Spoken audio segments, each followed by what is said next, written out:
real quickly go over the how to apply questions, and then Gail and I will both be here afterwards, so if you have other questions, we'd be happy to take those.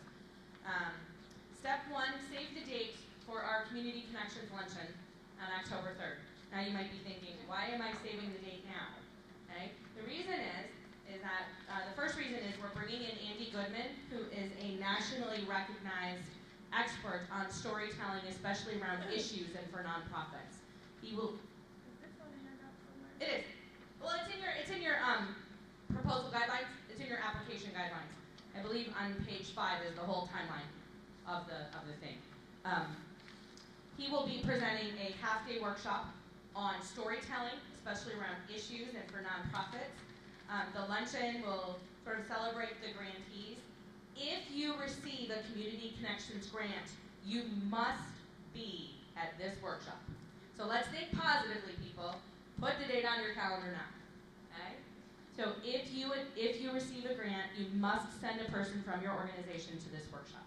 And I'll tell you why in a few minutes. Even if you don't receive a grant, you're more than welcome to attend. Andy is fabulous.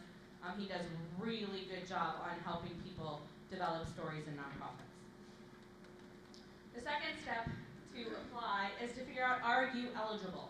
So will you be reaching an audience in one or more of our 36 counties, including state-level policymakers? Will you share stories related to our focus areas? Will you be sharing stories about family violence prevention, about preventive oral health care, and about safety net? Okay. You also must generate 3 stories during this project. It might be 3 clients. It might be a client, a donor, and a staff member. It might be, and we're not talking about big Hollywood production videos here, okay?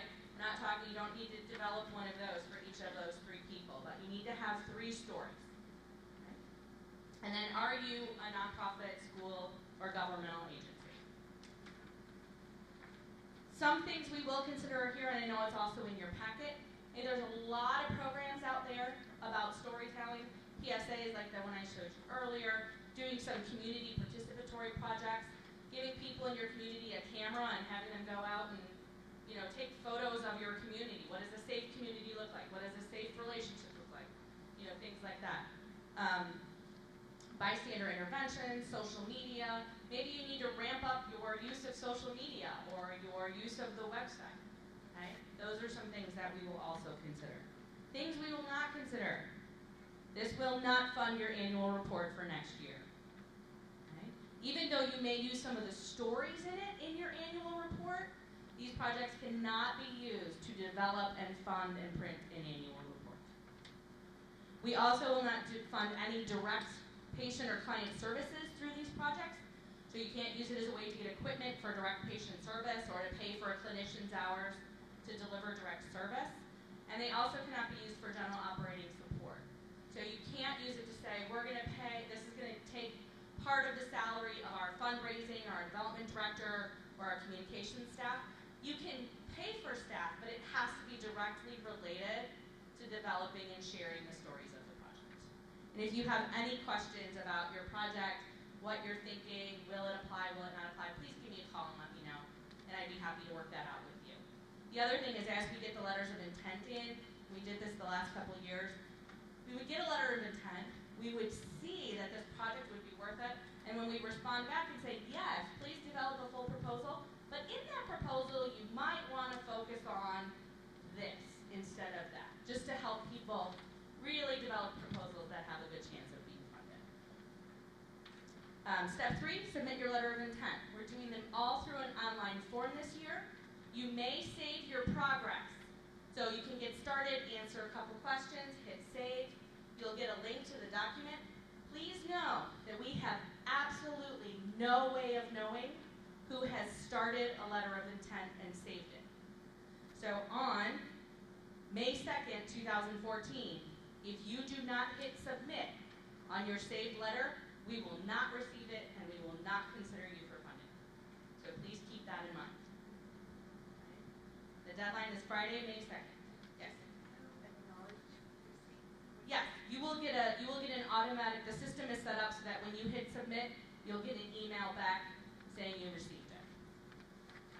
Can you say, in other words, when you pull up the letter of intent and you put it out, then you need to save that onto your own computer? No, you'll get a link, you'll get an email with a link that takes you back to what you've already filled out.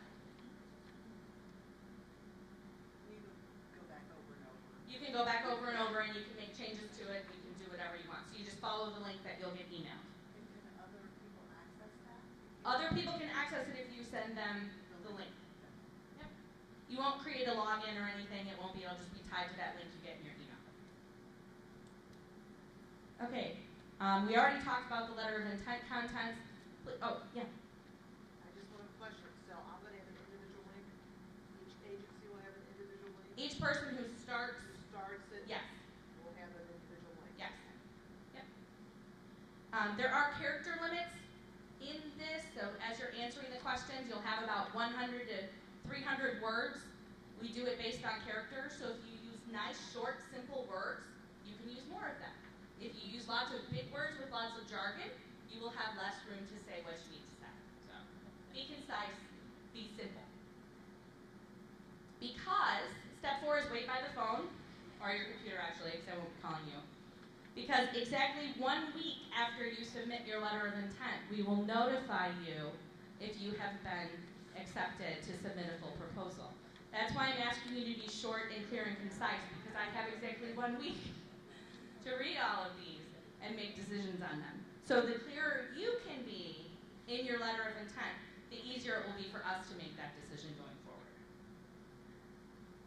Step 5, participate in webinars. We're doing 3 of them during the application process.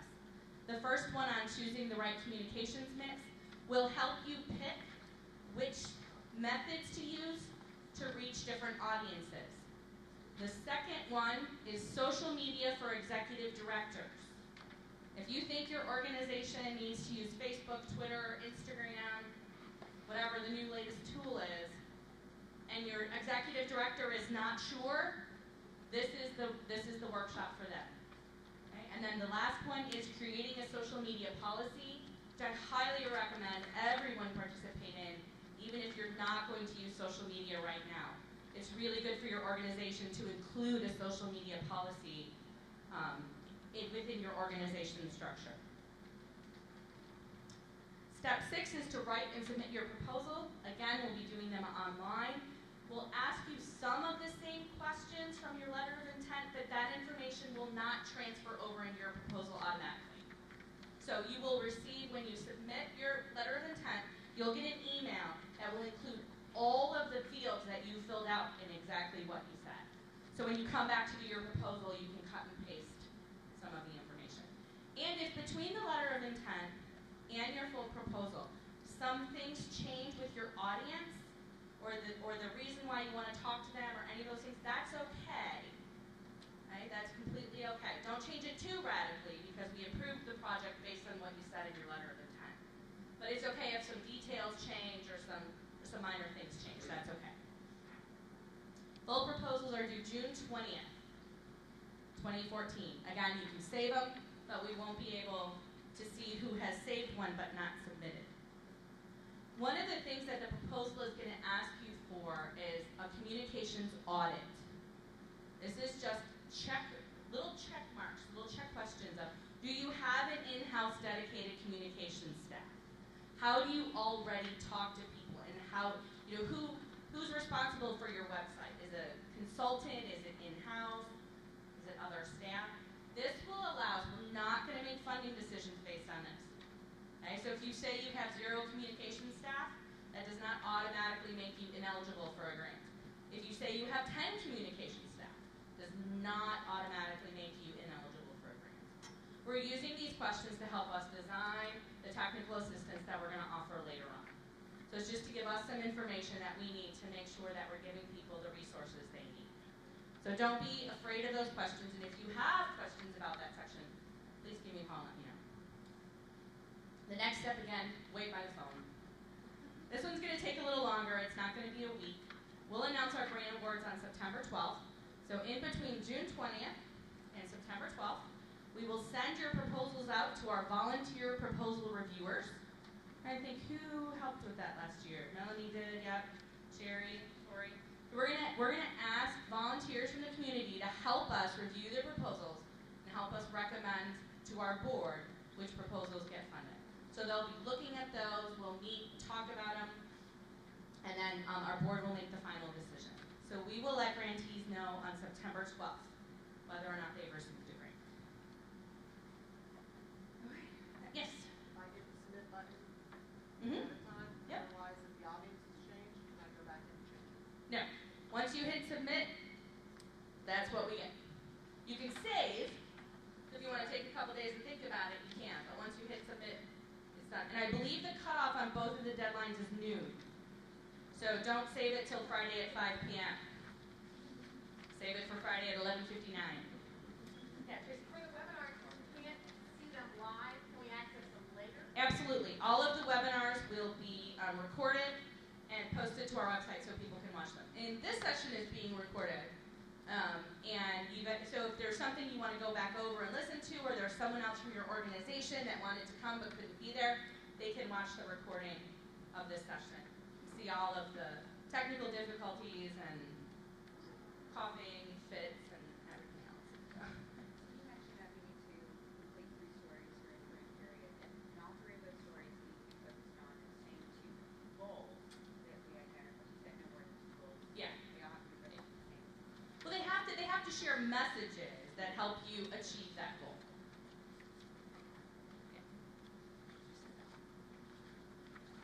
Yeah. Is all this information on your website as well? All of this information is on our website. Yep. Yep. All the information is on the website. You can register for those webinars in May now. If you want to go ahead and get signed up for those, you can do that. The links to the letter of intent form is live now, so you can go and just kind of check it out and see what it looks like, see what questions we've asked. The proposal form is not open yet because we're not accepting proposals. So, but if you have questions about those questions, I can give them to you.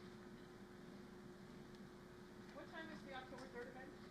The October 3rd event, lunch will probably start, I think maybe 11, like registration at 11, 11:30 to 1 or 1:30 would be the luncheon part, and then the workshop would follow that, I believe, from 2 to 5. So. It is in Columbus, and one of the reasons why, if you are a grantee, you need to be there is because that day I will hand you your check for your grant.